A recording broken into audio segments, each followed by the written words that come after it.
Am I the a-hole stories? Am I the a-hole for evicting my ex even though she has cancer? I am 24, while she is 22, and I do have the ability to legally evict her. I went to a courthouse and they decided on giving her 60 days, which is frankly a bit too much. I do think of myself as a pretty nice guy, but I'm pretty callous to people who betrayed me. She slept with another guy on New Year's Eve, and everything came downhill from there. She found that she had breast cancer around 3 weeks ago, and she says that treatment is already getting pretty expensive. Her parents live on the opposite side of the world, and so do most of her close friends. She says that she can't find a place to leave during quarantine, while having no money, and during winter. I honestly don't care about her concerns. I only have a legal obligation to let her stay, and her time is up. I'm pretty sure she's still on my property, and if she does trespass for enough time, I'll just call the county sheriff. I just floated a bit to my friends, and I guess it's spread to some of our mutual friends. They're thinking I'm the biggest a-hole ever. Evicting a woman with breast cancer with no place to stay during winter. But, they always leave the part that she made out with another dude. So, I just want to get a neutral perspective. Am I the a-hole? Now for the top comments. Not the a-hole. Your friends can take her in if they're so concerned. It sounds like they don't even live together. She's renting from OP. If that's the case, I'd just say, with everything going on right now, I just can't afford to have a non-paying tenant. Maybe I'd be more lenient if she showed she cared about me much at all, but cheaters know they run the risk of burning bridges when they cheat. That said, it sounds like you'd be more inclined to give her a place to stay, especially since she didn't do the same to you. Should I give her your number? We don't have any proof from OP that the ex missed a rent payment, or any explanation about what he's evicting her for. Per the post, the ex only said she doesn't have the money to find a new place to live, which is a different thing altogether. The costs of moving plus paying a rental deposit are often exponentially higher than the cost of 1 month's rent. I think we're missing key details here. She cheated on you and you went through legal proceedings to get her out of your life. She was given a 60-day notice, then found out she has cancer later on. A responsible adult would have already been making attempts to go elsewhere, maybe even back to her parents and close friends so she can be supported during her treatment after she found out her diagnosis. At this point, you owe her nothing. Not the a-hole. A 22-year-old is barely an adult. I think that's the point. These are barely adults in a very adult situation. I'm 22 and I promise you, if I were in her shoes, I'd be smart enough to be making arrangements to go somewhere else. Just because we're barely adults doesn't mean we don't have common sense. Not the a-hole. She should think before she cheated on you. Having cancer or not, having enough money is not your problem. She caused it. What everyone fails to realize, regardless of the cheating, no one owes anyone anything at any point. Just because you date some for any amount of time, doesn't mean you have to float or give beyond what you want to. And I may sound callous, but I'm not just being real. This being an ex, and if this story isn't or is true, you don't have to do anything. And don't let anyone tell you or treat you otherwise. Not the a-hole, by the way. Oh, and 60 days is more than enough time to figure out at least a couch. Now for the next story. Am I the a-hole for not letting my ex-girlfriend see my child? This is a long and painful story. To start, my ex-girlfriend and I lost our son due to sudden infant death syndrome when he was 4 months old. It was traumatic and brutal, and even now I still feel that pain. My ex took it the hardest and the grief really put her in a dark place. She started drinking so much right after he died, refused to get any kind of help even when I tried to push her into going to grief counseling with me. After a year, she was a different person and I couldn't stay in the relationship anymore since she didn't accept help from anyone, and it was clear she wasn't going to change. 8 months after the breakup, I met my now fiancé. A year and a half later, we found out we were having a baby. My ex found out about it somehow and freaked. I was getting constant messages on Twitter, FB, Instagram from her calling me names, because how dare I try to replace our son. It didn't stop there. She was also harassing my fiancé, telling her I'm not really in love with her and just using her to recreate the family I used to have with my ex. And her fiancé child will never replace our child. It was seriously disturbing and I had to block her, plus get her family involved. We didn't hear from her anymore. Our son is barely a year old now, and she contacted me again. This time she was apologizing for her behavior in the past. She admitted she was still hurt over me leaving her and moving on to start a family with someone else. She's asked if I could see her just once to meet my son. That was a shock to me and I had to ask why. My ex says she wants to meet our son's brother and hold him, so she can feel connected to her boy one last time. Honestly, I don't know how I'm supposed to feel about this, but it made me pretty uncomfortable. She says she only wants one meeting and won't bother us again. But with her history, my fiancé and I don't feel like we want our son to meet her at all. She's been asking us repeatedly even after I already said no, and her mom has reached out to me. My ex is very depressed right now, it seems. Her mom asks if I could do her this kindness and maybe this will give her some sort of closure.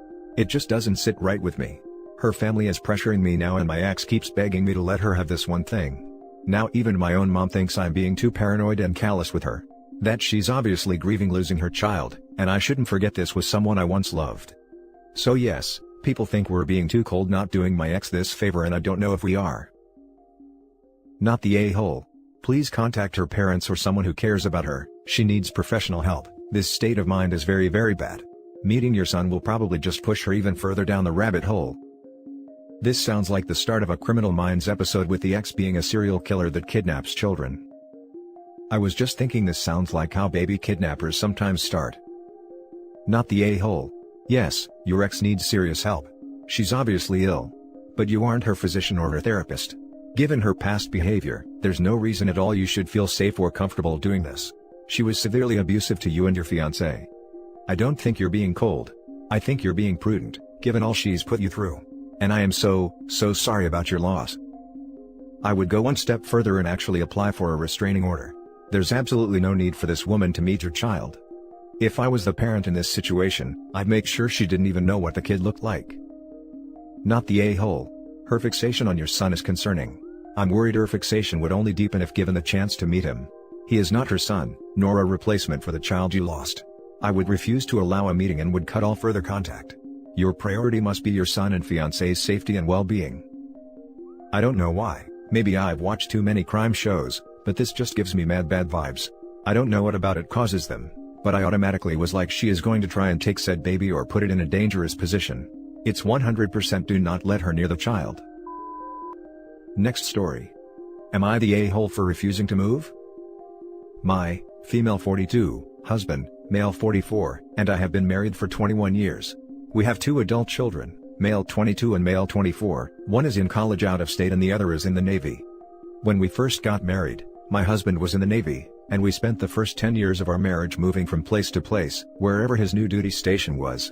I found it hard to make friends, and I could not keep a job, so I made a difficult decision and decided to be a stay-at-home mom. When he got out of the Navy 11 years ago, he took a job and we moved. 3 years in, he got offered a job in another part of the company, however, it was in another state, so we moved again. We stayed there for 6 years. I went back to college and got my degree and began looking for work. I found a job I liked in my field, and 6 months into working, he said he was offered a job with a new company and wanted to take it. But that would mean we would be moving almost 2,000 miles from where we were in a new state. I reluctantly agreed because the new state would have more job opportunities for me and we would be closer to our family, which is something that we have not had in many years. Last night, my husband came up to me and said that there was a job opening in his company and he wanted to apply for it. It would mean a pay raise and better hours, but the caveat would be that we have to move again. We have been living in our new state for 3 years. I love it here. I have an amazing job and I am making great money. I finally have friends and am able to socialize. I told him that I am not moving again. Anytime we have to move, he always leaves first and I end up being responsible for selling/packing the house, and I am not doing that again. Our son's college is only 2 hours from here, we can see him twice a month. If we move, that means we would have at least a day's drive and would only be able to do that once or twice a year. Now my husband is upset with me and guilt-tripping me because he claims I do not support him. I told him that was BS because I spent most of my life moving from place to support his career. He told me that I am selfish, and he is just trying to provide for us. I told him that we are more than comfortable where we are now, and that if he truly wants to take the job, he will be going alone. Am I the a-hole for refusing to move again?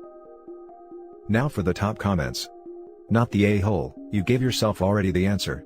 You supported his career for 21 years, you gave everything up for him, your social life, your family, even postponed your education.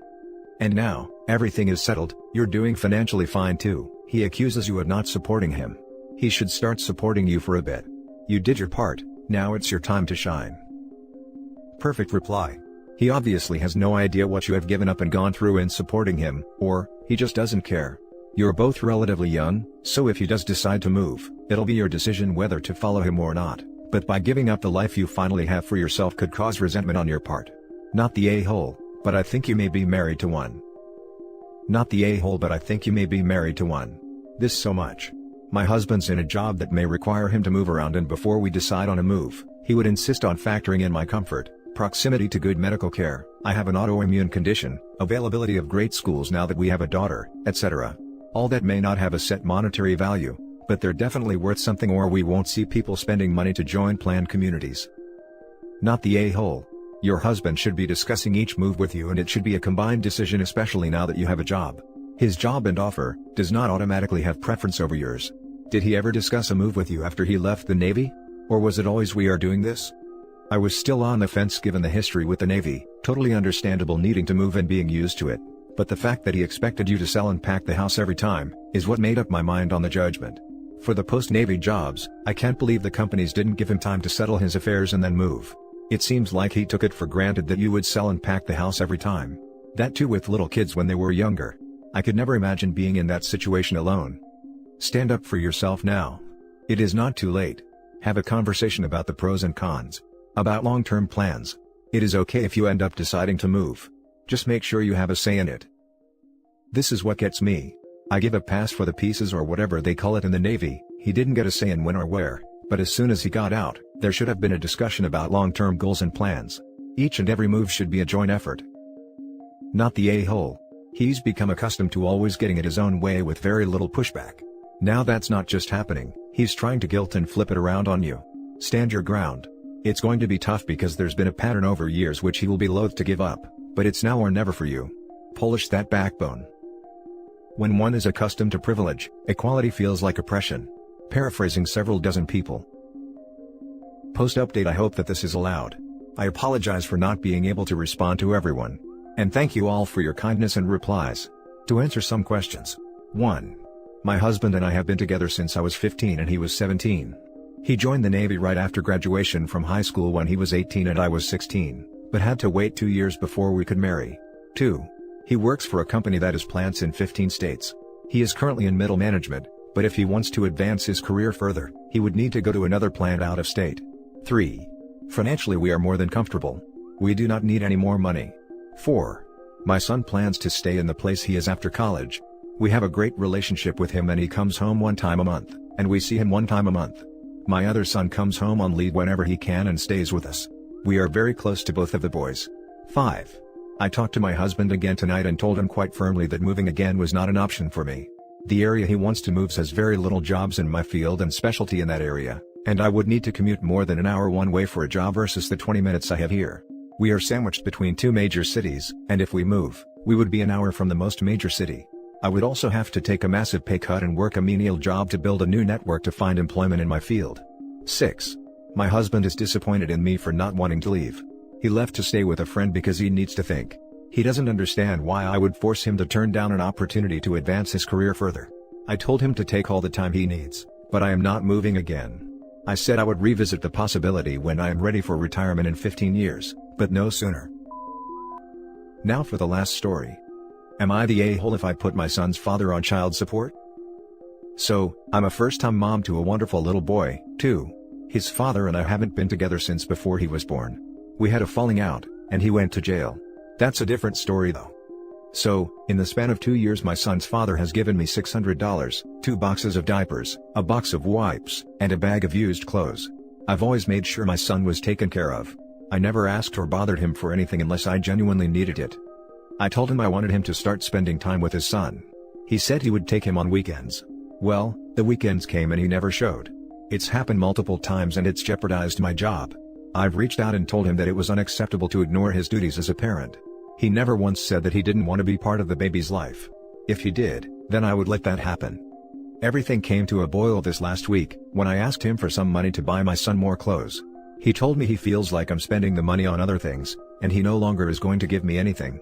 Instead, he's just going to buy whatever the baby needs and drop it off when he can. I told him I was offended that he would say that since I've given up so much for our son. I told him that by law if he didn't want to pay anything, he needed to take him 50% of the time. Well, it was his turn to take the baby and he ignored me. Went half the week without responding and then said, "I'll give you $300 and take him on weekends. I can't during work since I don't have a sitter. Stop tripping already." I will admit I was irritated with him. I responded back that that wasn't my issue. I work as well and still manage to take care of our son. You've had all week to plan things. I'm done trying to make this work with you. I'm filing with the courts, so this way there's no more issues for us. Well, that sent him off the deep end. He started cursing me out, saying I was damaging his life, and then told me he was going to quit his job, so the baby wouldn't get anything. I told him to do what he felt was best, but I'm going to court. So now I'm sitting here wondering if I may have gone too far? Not the a-hole. Also, if he quits his job, that doesn't mean he won't owe child support. I knew this guy who took a huge pay cut changing jobs, purposely trying to earn less so he could pay lower child support. He was ordered to pay based off his ability to earn the higher wage. You're not doing anything to anybody. If he did what he said he would, you wouldn't have to take the legal avenue. He did this? It's his fault. I know someone who did this and got this exact response from the courts as well. Really screwed up his plan as now he was forced to give more of his take home, and it cut into his booze and bros money. Once I heard that, I cut ties with the guy. If he's going to act like that towards his own kin, then God forbid how he treats others. Not the a-hole. Child support is for your son, not for you. Please file it so that your son has a chance at receiving what he is entitled to. Clearly your ex has no interest in being a father, financially or physically. He would rather quit his job than spend time with or provide for him. That tells you everything you need to know. Do right by your son, and file with the courts as soon as possible. Please also start gathering evidence that may be needed if your ex tries to pursue custody, as I'm genuinely concerned about his ability to care for your child. Keep screenshots of aggressive text messages, keep a log of all the times he said he would spend time with your son and then didn't show up, etc. Open a separate email address, and email everything to it so that you have it kept safe in case you lose your phone or something. Wishing you and your son the best of luck. I never thought of keeping a log. That's a great idea. Thank you so much. Not the a-hole. Thanks for clarifying below. He's very obviously an a-hole, because he is absent and can't even be bothered to contribute the bare minimum. To be honest, you should have taken him to court a long time ago. In my state, it's 50% of the time for him to not pay. I did speak to a couple pro bono lawyers, and that's what I was told. Thank you for your input. And that's it for this video, guys. If you have thoughts to share, leave a comment below. Don't forget to hit like and subscribe if you like this content. I'll catch you in the next one. Good day everyone.